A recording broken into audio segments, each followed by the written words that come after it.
Today's guest is Allison DeFord. She's the founder at Felt Marketing for Manufacturers since 1994.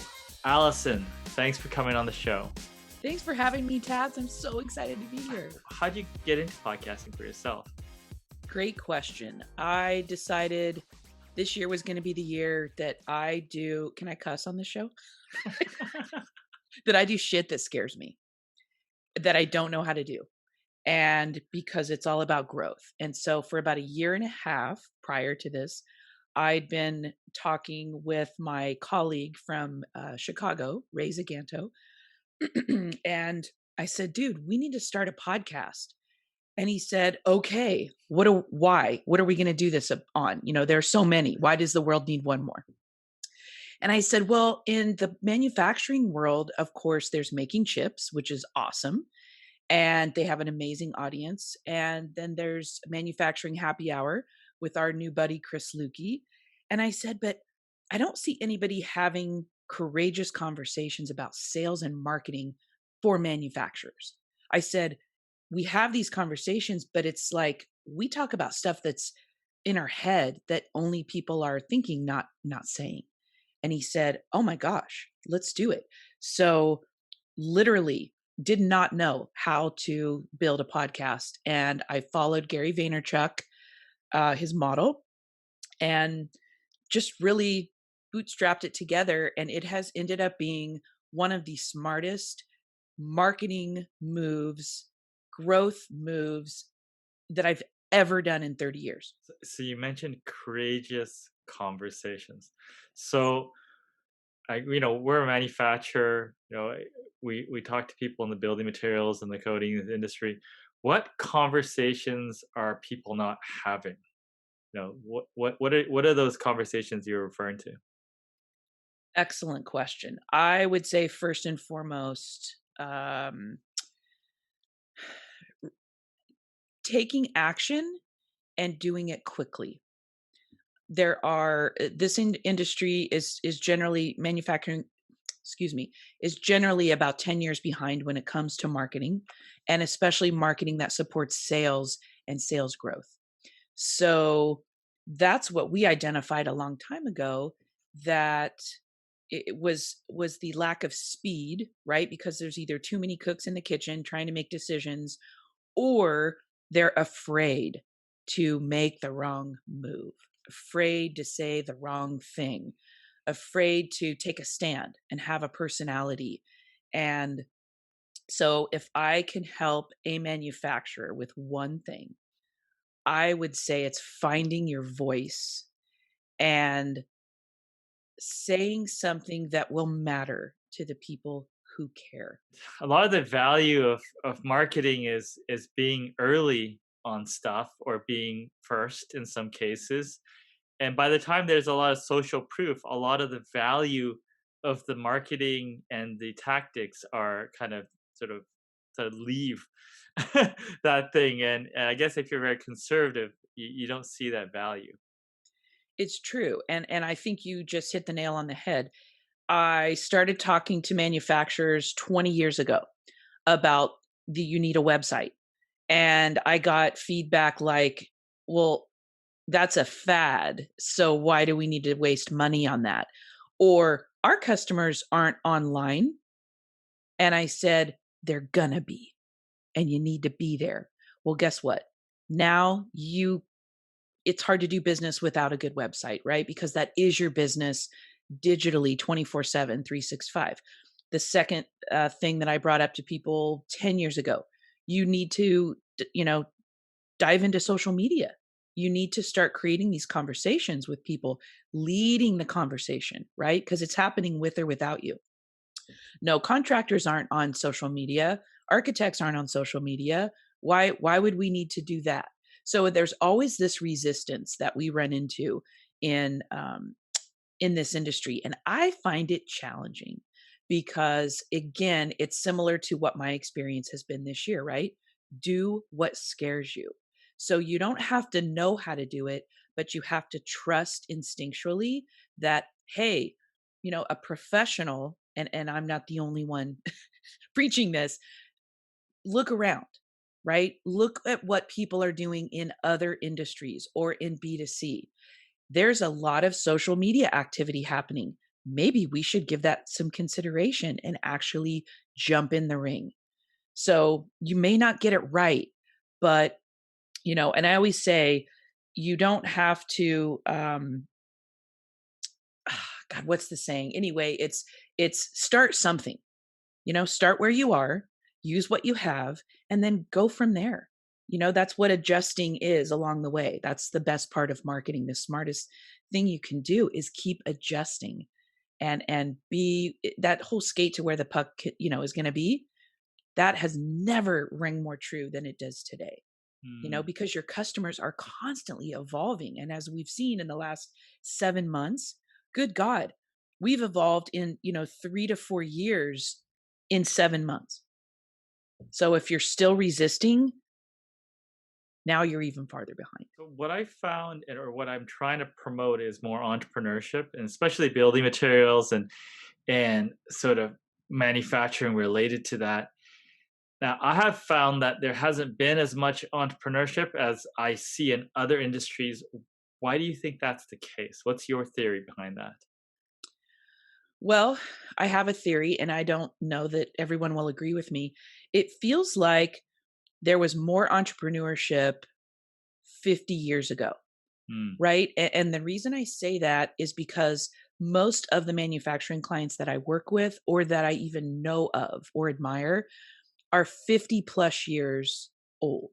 mm, And the thing that I love the most about them is the story behind why they started.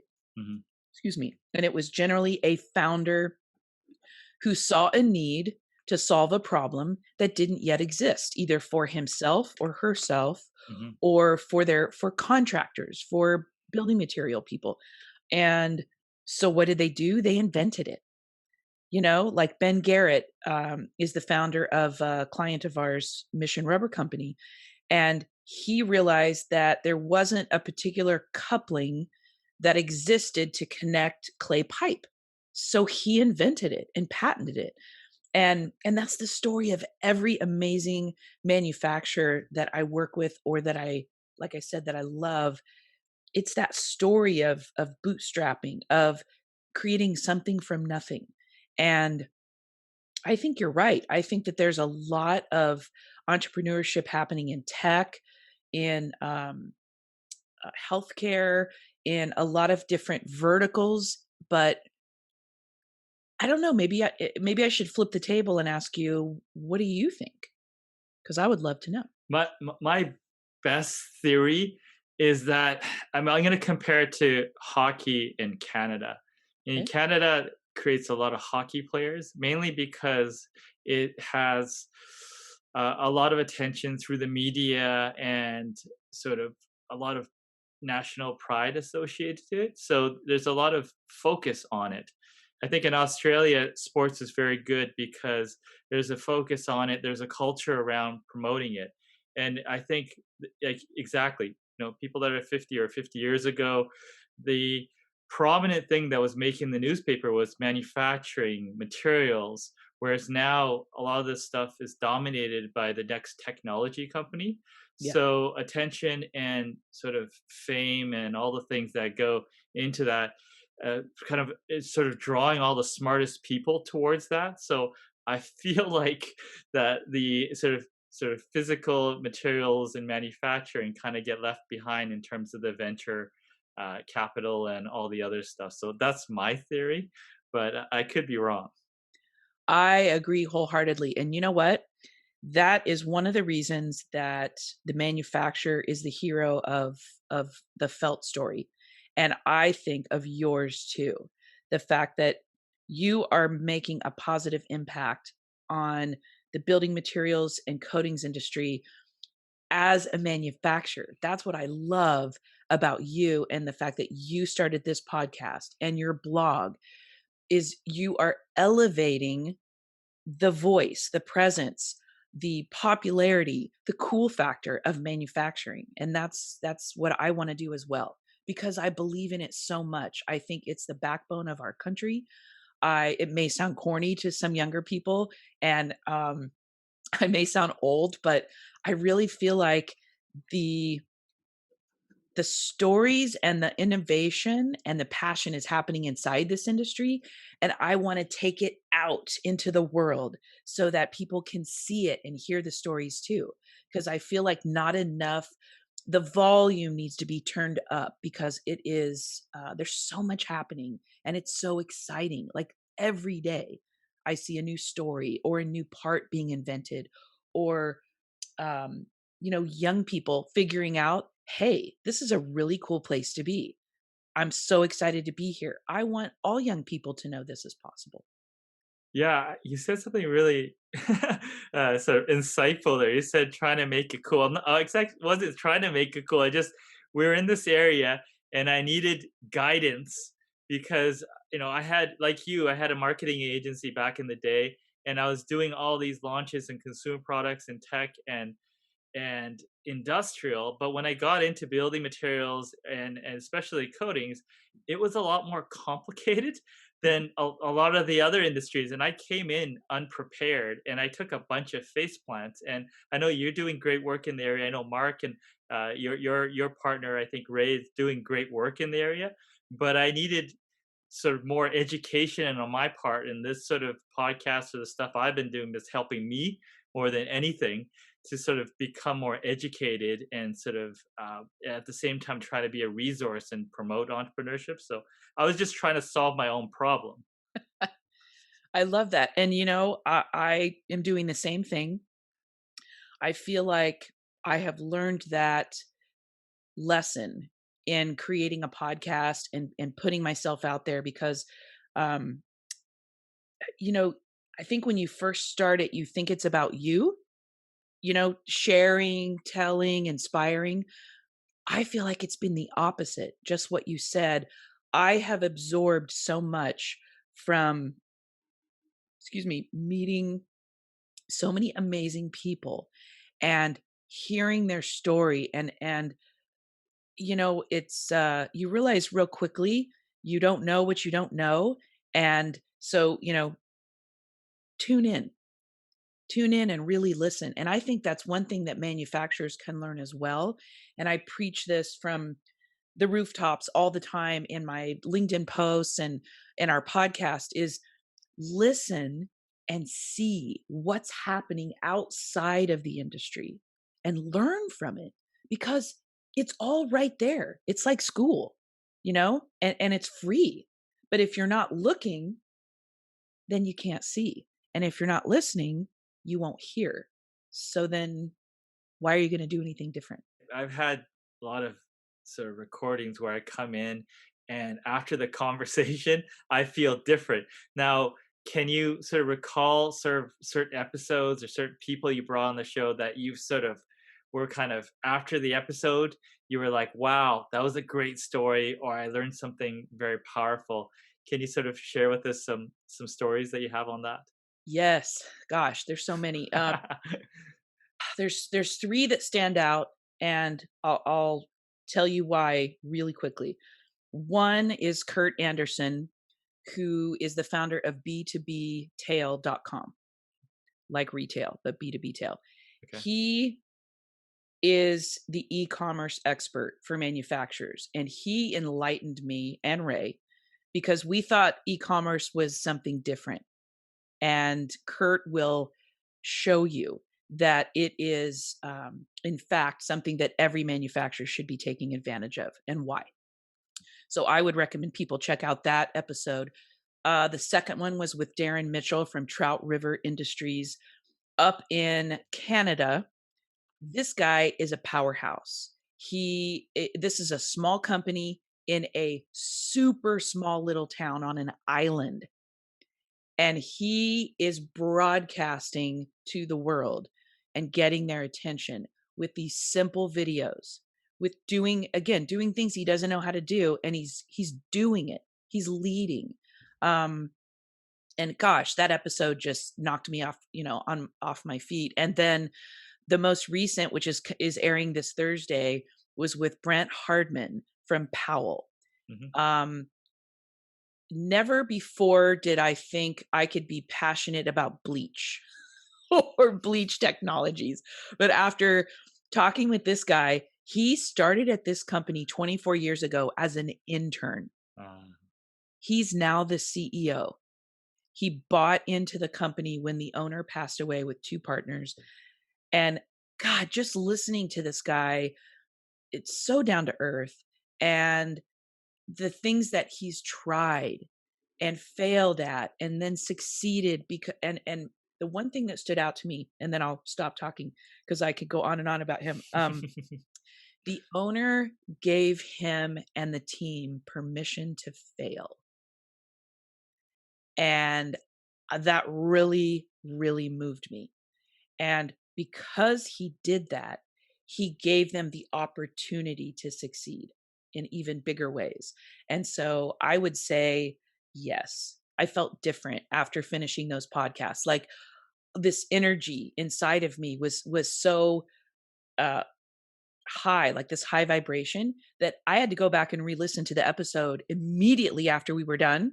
And then again, after I get it back from my um, developer, and it's all formatted and pretty, I had to listen to it again when I was out, like I call it running on purpose because I'm not really a runner. And the other day, and I just got even more excited all over again. So so you said permission to fail. I think when some people hear that, it freaks them out.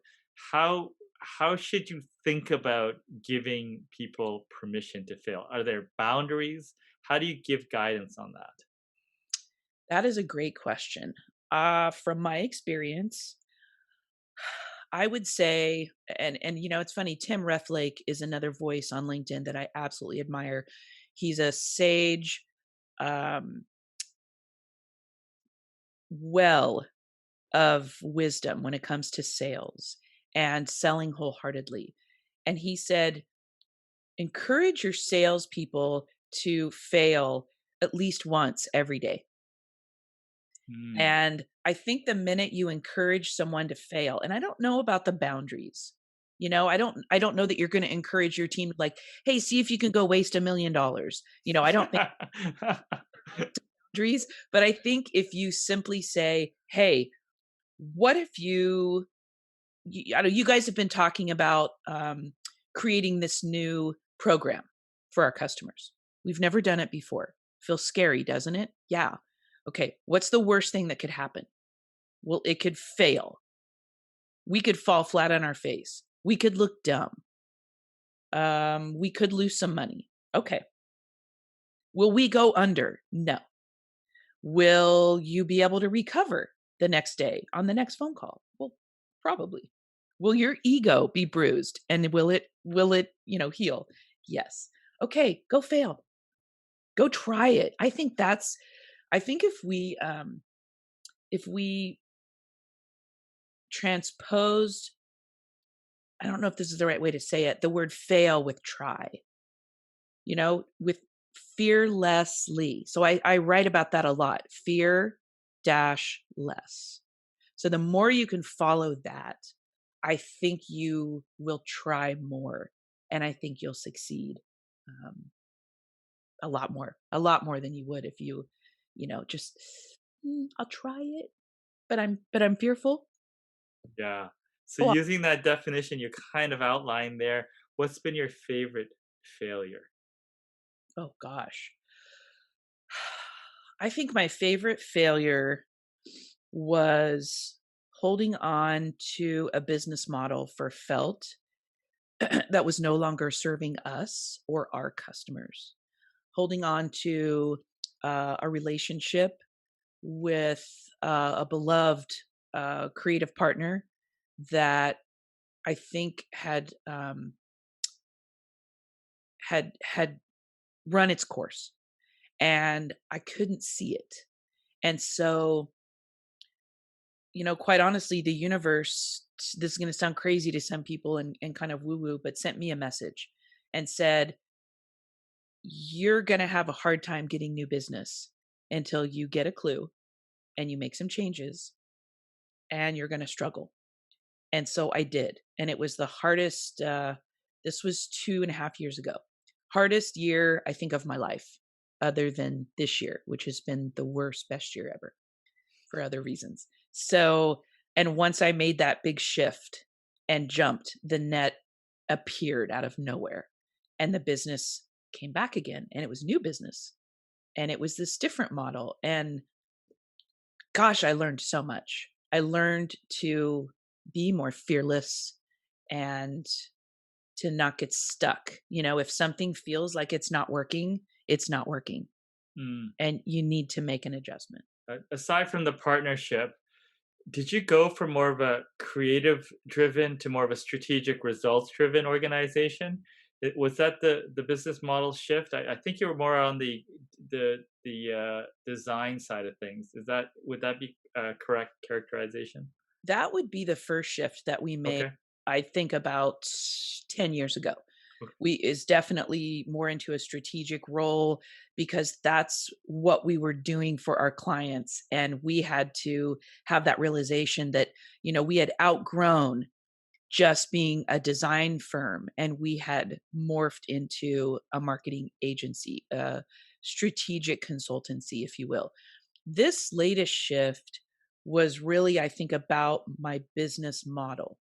I personally was married to this idea of this location where we were, and that was part of our identity, and the team that I had, and how we ran the business. And so when I let go of being at that location all the time and started working from my home office more, made my team virtual, it was crazy how the freedom that came from that, and the realization that our identity wasn't in those things. It was in the work that we do and the relationships that we build.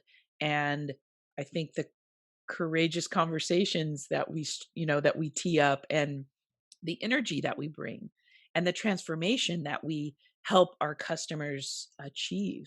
So it was really letting go of what I believed, I don't know, maybe what it looked like, and really just leaning into the depth and what it really was. Does that make sense?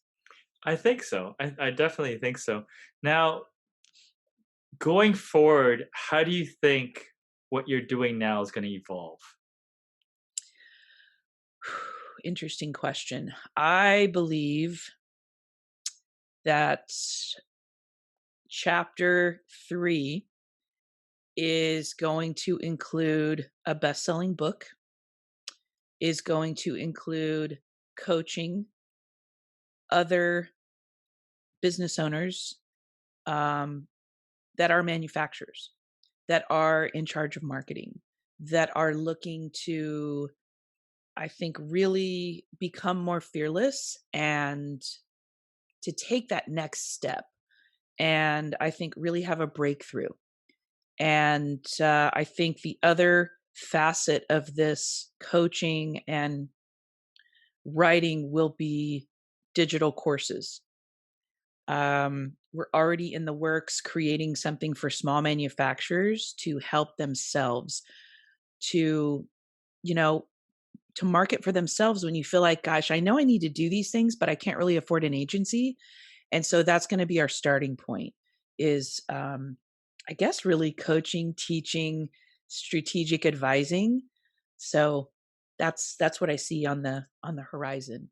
Let's say someone's listening to this, they have a manufacturing organization and they think their marketing's pretty good, but what are the signs that their marketing may not be as good as they think it is? Wow, that's a loaded question. There are many ways to tell. One is to take a look at how well you know the customers that you're serving now. When was the last time you did a voice of customer survey?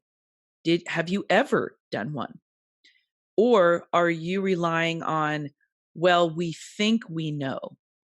Because I can tell you wholeheartedly, 100,000%.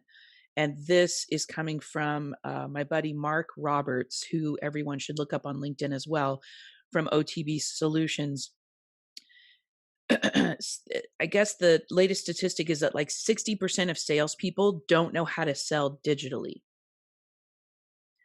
And most manufacturers are doing nothing to train them to pivot to sell digitally. So I think being aware of what is actually happening inside your organization currently, like, is your culture healthy? Do a culture check. Are people happy to work there? Um, and what kind of growth are you experiencing? Are you just looking for return on investment? Or are you also looking for return on innovation and return on influence? So I call that ROI cubed. And the reason that I think taking a good look at that is that if you're only seeking one, you're missing out on the other two thirds, which are really important. So if you're not getting a return on innovation, you're not evolving your products. You're not doing anything new to surprise and delight people, right? To give them something they didn't know they needed. And if you're not seeing a return on influence, that means you're not measuring it, first of all, because what gets measured gets done. And most manufacturers that we see are not actively engaging in a connected marketing system, a connected experience for customers that supports sales growth. So if you still are siloed with sales and marketing, you are in need of a retrofit, right? It's time to regroup and really take a look at that. And I think the other thing that is real obvious is when you take a look at all the different customer touch points that are available. The reason we created this periodic table of customer touch points, and I can share it with people that you can use it on your own. If you lay your brand over that, how many touch points are activated? Meaning, how many places are you where your customers are? And how many of those are optimized, meaning working well for you? And then let's take a look at how many are dormant, untouched. That is a clear indicator of your signal strength, how loud you are and how meaningful it is. How are people engaging with you? Are they sharing? Is anything you're talking about share worthy? That's another indication of how well you're resonating with people. And and I think the other thing is, how well are you using your voice? Are you still relying on an old outdated mission statement that doesn't mean anything to anybody? Or can you look at your team and say, what's our unique value proposition?